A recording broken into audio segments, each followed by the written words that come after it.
All right, Republican douche. Question mark. Hey, Bill, I'm a fan of your comedy. I'm still a fan of you, but honestly, you're starting to sound like a red pill Republican douchebag. You know, isn't it just classic like way that like politics is discussed now? You know, like the thing is called Republican douche. Question mark. Like, I don't understand these people where if you're a Republican, then automatically you're a douche. If you're a Democrat, you're automatically a douche. You know what I mean? You know what I'm saying? Like you don't think anybody on either, like everybody on that side is just douchebags? Anyways, he goes, no offense. You're always going on about how Hillary is evil while our country is going down the shitter, and she would have saved us from a lot of these headaches. All right, well, that's pretty vague. Our country's been going down the shitter for a long time, sir. I don't know what you're talking about. When exactly wasn't it going down the shitter? You know? Oh, speaking of that, you know, back in the on that fucking Don't Be a Brad, one of the frat boys had Ronald Reagan tattooed on his calf. Not a picture. It just said Ronald Reagan. That's hilarious to me. You know? Ronald Reagan is like rich white people's Abraham Lincoln. Like, he set them free in a way by deregulating everything. So then these fucking robber barons could get back to what the fuck they wanted to be doing. Oh, look at that. I just made fun of a Republican, sir. Do I sound like a red pill Republican douchebag? I mean, this guy's like literally speaking in sound bites. Like, how boring a conversation would it to discuss politics with this person? Anyways, you say you don't like Trump, but you sound like a closet fan who's just too afraid to say you love him because you'll lose a part donut store employee number 2. I think you missed a word in there, buddy. I'm not afraid to say that I like Trump if I like Trump. I don't like him. And his fucking wife, the fact that she wore that jacket that said, I don't really care, do you? When she was going to see those kids and then tried to say like, oh, that had to do with fake news. Like, they're such passive-aggressive fucking pussies. That had nothing to do with fake news. Like, you're telling me nobody at the White House, this is about fake news? Well, just to let you know, there, First Lady, people might think you're talking about the kids. You might not want to wear that. It was such like a fucking, you know? It's bad enough when a guy's that ignorant, but when a woman does it, she's actually had kids. She knows what it's like to have a fucking kid and to sit there and have these kids in fucking cages and she wears a jacket like that. It's just, it's fucking, they're not human. So anyways, he said, I can't tell if it's that your fan base is all a bunch of moderate morons who would rather be contrarians than pick the good guys or the bad guys. Why don't you just pick a side? Because clearly this is a good guy, bad guy thing going on here, question mark. That's probably one of the most ignorant, condescending fucking emails I've ever gotten. You didn't make one fucking point. You just spoke in big, broad sound bites. I get it. You're a Democrat and you think everybody who's a Republican is a douche. And the country's going down the shitter, and if we picked a Democrat, it wouldn't be going down the shitter. And there are good guys and there are bad guys. And the good guys are Democrats and the bad guys are Republicans, right? Hey, by the way, did you see the house the Obamas just fucking bought? You know, how the fuck did they have the money to buy that fucking house? Explain that to me. You know, every fucking one of them, whether you wear a blue tie or a red tie, they come out of the White House worth fucking, tens of millions of dollars, other than Bill Clinton, because he stuck his cigar in that woman's pussy and he had a lot of fucking legal bills. But even the fucking Clintons ended up worth being hundreds of millions. Well, actually, Bill Clinton said he came out of the White House in debt, but he also said, I did not have sex with that woman. So he probably had fucking millions of dollars. I don't like any of them, sir. I don't. I liked Bernie Sanders. Bernie Sanders I liked. I'm not saying he would have solved everything, but God knows he got the majority of the vote, And the Democrats said, fuck that. We're still giving the nomination to Hillary. And she was fine with that. Then had the fucking nerve to sit there and bitch about the fucking election. That last election was 2 a.m. at a bar, sir. There was no winning. There was no winning that one. I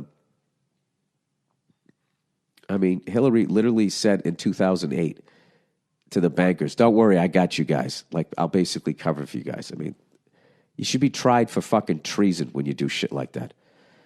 I don't see any difference between her or Trump. I don't. They're complete pieces of shit that are out for themselves, who act like they're there for you.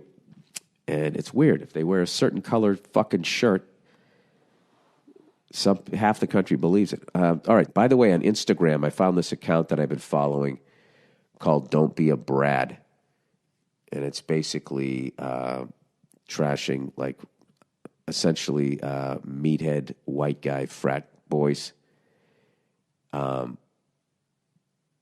know, it's funny. They kind of, you know, it's hilarious because, you know, there's a lot of truth to it, but then also it's like you're completely judging these people by their skin color. And nobody gives a fuck because it's fucking white guys. But a lot of them are just really good-looking guys who are in frats and they're getting a lot of pussy and you're fucking annoyed by it because you're a nerd. So you started this account. Having said that, it is funny. Like, they literally have one of them yelling at a bouncer going, do you know what my dad does?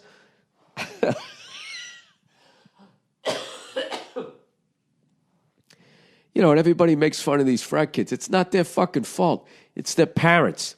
It's like making fun of millennials. It's like, it's the people who raised them that fucked them up. But it's a very funny account. Albeit, a lot of it, you know, is just unathletic people making fun of people who are athletic. And then there's also something, too, where, you know, there's a curse to being fucking good looking. You know, I was reading this one time, this article in Rolling Stone, and this guy who was just like this heartthrob for fucking 15 years was now like in his 60s, and he was doing this interview, and they were talking to him. And he was reflecting on what kind of a person he was back in his 20s and his 30s. And he said, well, you know, he was basically saying he was a really good-looking guy. He was on a TV show and in movies, and he had a big dick.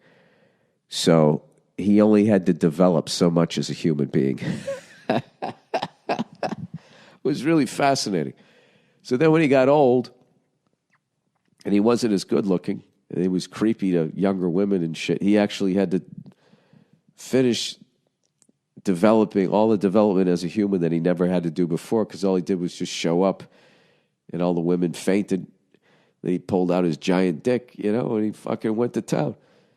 He was done with that. He went back down to the movie set and made another hit movie. It was very, very interesting. So I actually was thinking of that when I was looking at that Don't Be a Brad Instagram account, where it's like, this isn't these kids 100% their fault. Like, if your kid is walking around acting like an asshole and then going, do you know what my dad does for a living? You spoiled the shit out of that kid. That's your fucking fault. I mean, that's complete failure as a dad. If your kid's out there being a fucking, you know, mouthing off to some bouncer that could fucking twist him up like a pretzel and then screaming like, my dad's going to come down here. Oh, my God. I'd just be like, son, fight your own battles. Like, what are you doing? I'm going to come down here and do what? Sue him because you're a fucking asshole? I don't want to see you get a concussion, but he should have slapped the shit out of you. Can I tell you guys a fucking hilarious story? I was at the Laugh Factory a couple nights ago, and I get off stage, and this guy comes up to me like he does hair transplant surgery, and he's got like his card, right? Wait, I just realized the volume's way down on this fucking thing. Hello. So the guy he comes up to me after my set. He goes, hey, man, I can fix that. Talking about my bald head. And he's got this before and after photo of this guy. Now, here's the thing. This is the third time this same guy has approached me. All right? The first time it was fucking, I laughed. It was hilarious. You know? Because he said the same thing. He came up to me and goes, hey, I can fix that.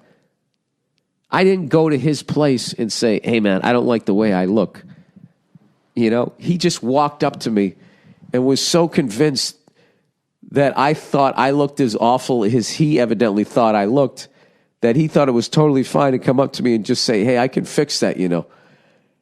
And I laughed, and I said, no, man, I go, I'm cool. I like the way I look, you know. I'm actually getting better roles now that I look like a fucking, you know, before I look like Howdy Doody. I didn't get good parts. Now, you know, I get to play fucking assholes because I look like one. I always was one, but I didn't always look like one. So he's like, all right, you know. And then I ran into him when I was down Largo, same guy. And I was just like, Jesus Christ. I'm like, buddy, I'm fine, right? So anyways, I was doing Kevin Nealon's show Tuesday at the Laugh Factory. And I get off stage, and this fucking guy comes up to me again. He goes, hey, you know, I can fix that. And he goes, I'm the best in the business. First of all, dude, if you're the best in the business, then, like, why are you fucking running up to comics who just got off stage at a comedy club handing out your business card? You know, you're like a fucking, like a rapper who just started, who's selling mixtapes out of his fucking car. If you're the best in the fucking business, you know, people should be walking into your office as you supposed to be rushing up to people, right? So I said to the guy, I go, Jesus Christ, dude. I go, this is the third fucking time you came up to me. I'm fine the way I look. I look fine. He goes, you look like an Aryan, is what he said. So I just kind of snapped a little bit on him. You know what I mean? Because it was like, it kind of was not funny anymore, where it's just like, dude, like, you're fucking harassing me here. I'm sorry, I don't want fucking hair plugs. What do you do? You know what it is? He wants a fucking comedian that's got some TV credits that he can do it, so he can be like, you know, just ask Bill Burr, and I'll stand there going, I love my hair plugs, you know, in his fucking commercial, so he can go out and get a boat. Because that's what I felt like he was trying to use me. You know what I mean? He's trying to use my bald head so he could go out and get the fucking boat and the big-titted whore off of my fucking, you know, male-pattern baldness. I thought he was going to use me like fucking Sharon Osbourne did to those people on that fucking album. So I was finally, yeah, dude. I go, enough, buddy. Enough with your stupid fucking hair plugs. I don't want your dumbass hair plugs. And he's like, all right, sorry. I appreciate what you do. And I felt bad because he kind of walked away. But how funny is that? He's fucking slinking up to you in a comedy club. He does hair transplants. It's like 10 o'clock at night, and he's slinking up to me, handing his business card, and he had the fucking nerve to say, I'm the best in the business. Then why does this feel so dirty, sir? Thought he was going to fucking ask me if I wanted an abortion. All right.